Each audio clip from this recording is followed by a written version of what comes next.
Welcome to the Mind Myself podcast.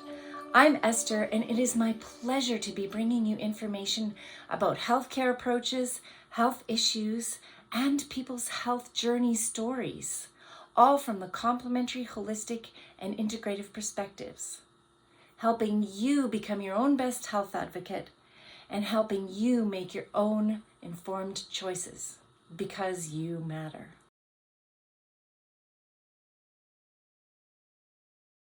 Hello and welcome to Mind Myself Conversations with E. I have a fabulous guest today and her name is Nadine. Nadine, welcome. Hello, thank you so much for having me, and thank you to everyone who's tuning in. Fabulous. So today we're going to be talking about nurturing self-love in motherhood.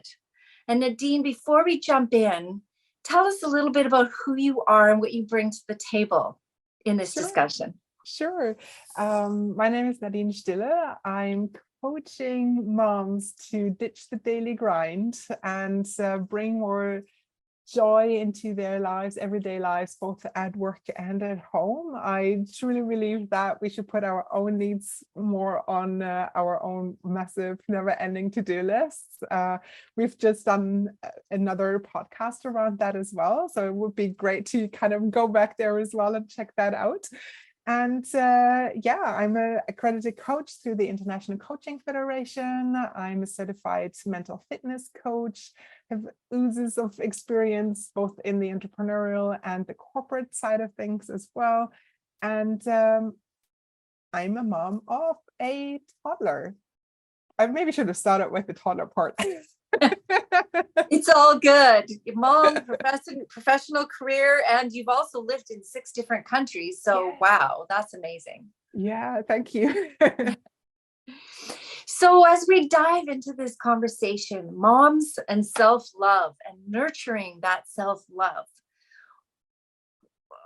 we have this pressure on us as women before we even get into motherhood about being perfect and being kind and being nice and doing all these things.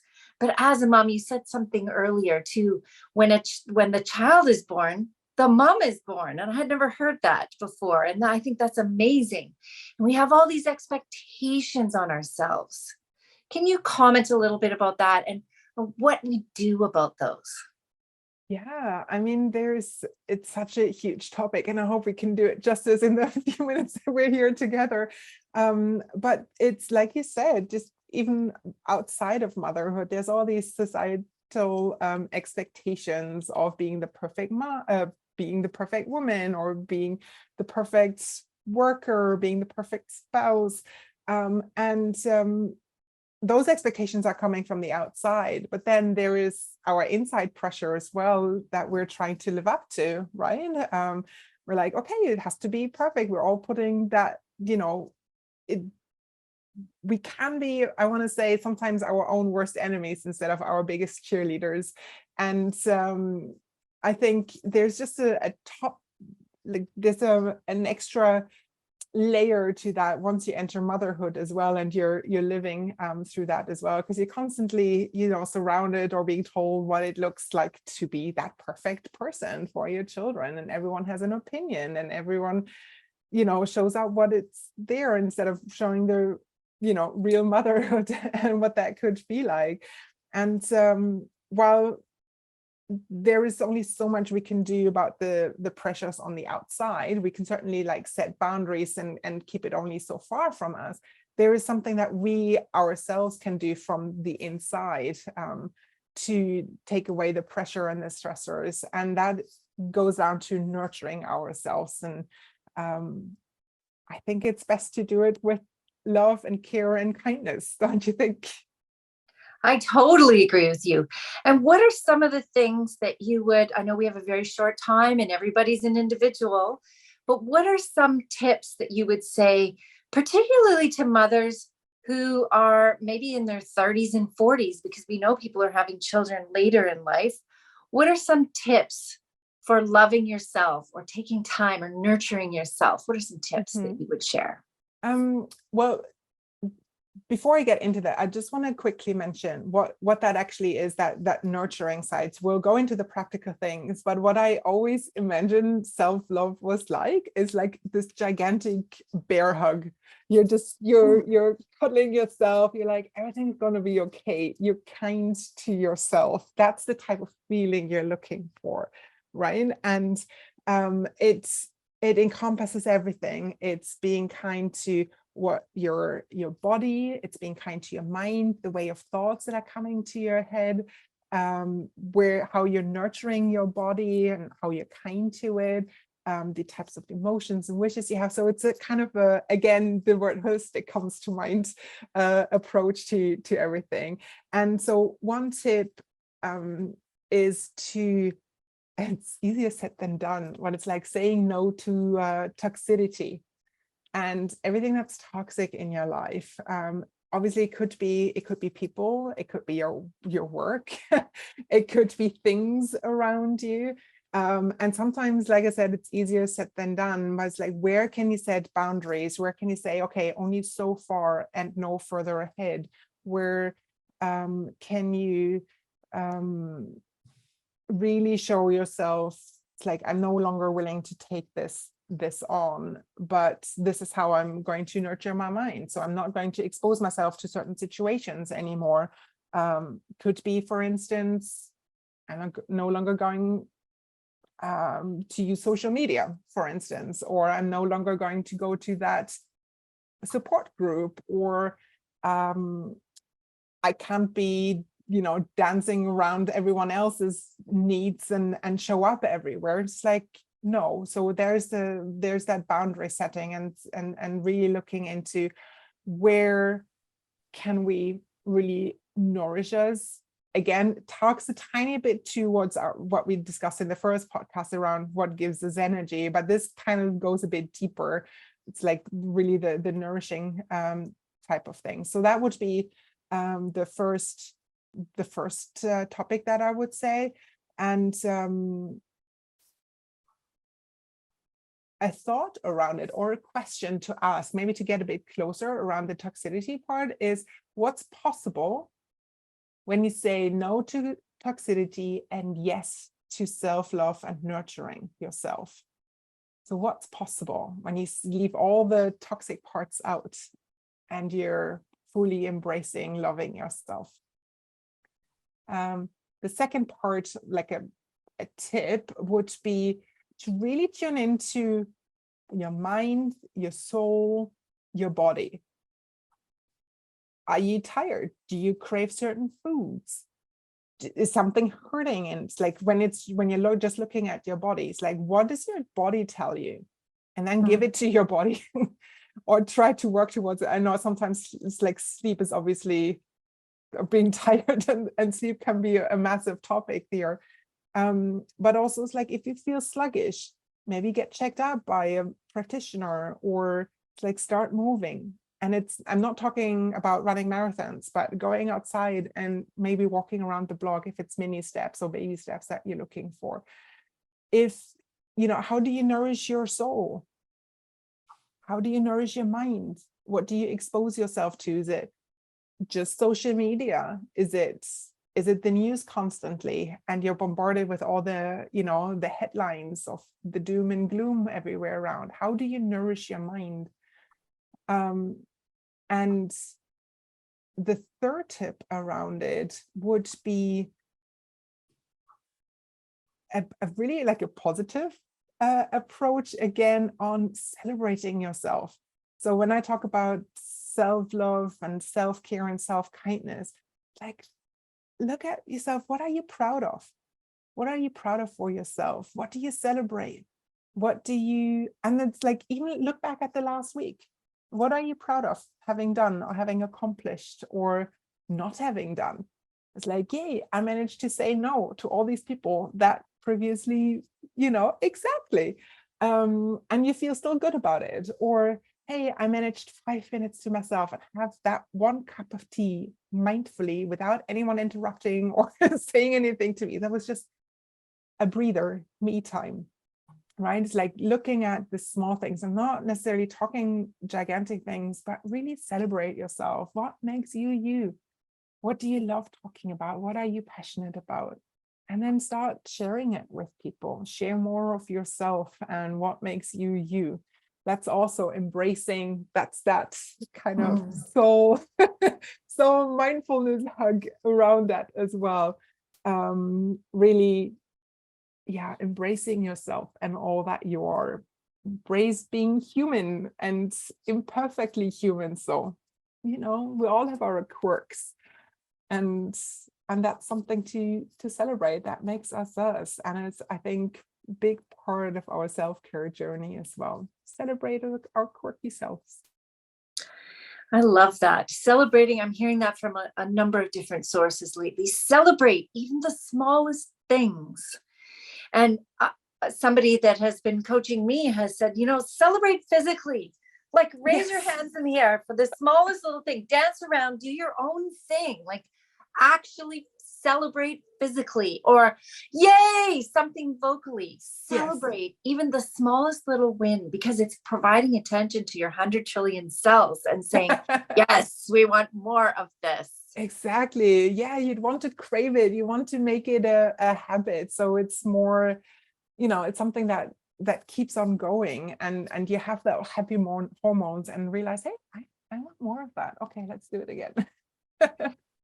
And what would you say if there's a mom at any age or stage who comes to you or is listening to this today and says, I'm just so overwhelmed. The thought of trying to celebrate my little teeny win when I'm feeling like such a complete failure and I'm doing everything wrong. What would you say to that mom? I would ask her a question back. I know usually you don't answer with a question, but I would ask that mom to also vocalize the kindest, most loving and compassionate thing she could possibly tell to herself right there and then. Like if she were in her best friend's shoes, what would she tell that friend? And I would want her to tune into that. Just vocalize it. Hand on heart, deep breaths, and then whatever comes to mind. What's the most compassionate, loving, and kind thing that you could possibly tell to yourself right now? And then tap into that. You don't always have to do anything, do any sort of action items or whatever. It's just that connection with yourself, with your heart, with your essence. What great advice. I love that. And if someone's dealing with mother guilt, we referred to that a little bit in the previous podcast too. And that's a huge topic, and nurturing and guilt and being a mom to your child. How do you prioritize yourself without feeling guilty? Without feeling so that's two terms. There's how do you prioritize, but no guiltiness feelings. I want to say it takes practice. I want to say it's also okay to feel that tiny bit of guilt. It means there's something at stake, right? It means it's important to you, whatever you feel guilty about. And one thing to prioritize prioritize your time, kind of me time, is to actually schedule it in. It's like put it in the calendar. So there's nothing else there. Communicate it out, schedule it, tell your partner, whoever, your babysitter, whatever you need to have in place. This is your time. It's non-negotiable. This is even if it's just an hour, like that's it.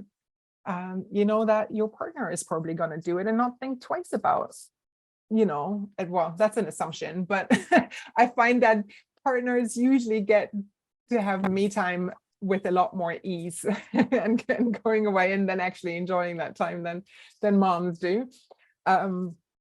So that would be it. Schedule it in. Actually really see how you want to spend that time mindfully.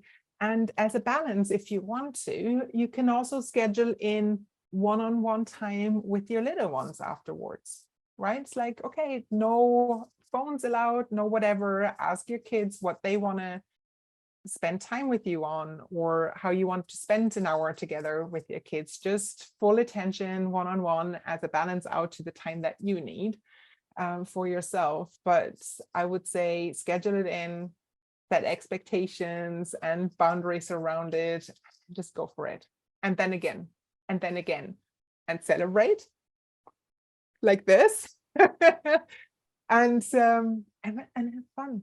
And what if it isn't that difficult? Or what if it's actually fun and everyone likes that? The you coming back after that hour or 2 or 3 or a few days away, what if it's like that? Keep practicing. It's a new skill that you're learning. So again, be kind to yourself around it. Self-kindness. Totally. Being kind. I watch so many mothers wrestle with stress and feeling under it. So I love that. Be kind. So we're coming to, again, near the end of our conversation, Nadine. And what's something you'd like to leave in addition to be kind? Because that's a great one. In addition to be kind to yourself, what would you like to leave mothers watching this today, or fathers? Maybe there are some primary caregiver fathers here. And what would you like to leave them with today? So if they'd like to explore the topic of self-kindness a bit further, or would like some prompts of what that could look like, I would say probably follow that link that you're going to put in the comments. I have a free self-love and gratitude journal that people can download, and it's 3 minutes a day, a few minutes in the morning, a few in the evening, with prompts in there on how to set yourself up mindfully, kindly for the day, and also close it off in the evening as part of a caring and a caring sleep routine. That's what I was going to say. And just to kind of just be at peace with the day, set yourself up positively for the next one. So that's a free self-love and gratitude journal that you can download if you'd want to. Fantastic. Thank you so much for being here with us, Nadine. I really appreciate it. And for those watching, yes, check out the details in the link with this podcast. And there will be a number of resources that you can download, including that journal that Nadine was referring to. So thank you again for your time and for being here at Mind Myself Conversations with E. Thank you so much. Thank you for being with us at the Mind Myself podcast today. We know that time is precious and you've spent some of your valuable time with us. We're grateful. If you would like to reach out to our guest directly, the information is below. And if you would like more from Mind Myself, that information is also below. Please visit our website and check out all the information about the different complementary, holistic, and integrative healthcare approaches, information about health issues, more podcasts, tons of blogs, and we even have a community page for you where you could reach out and tell your story safely, or you could ask questions and perhaps somebody else in the world is going through something similar to you. In any case, we're so glad you're with us, and we're doing this because you matter.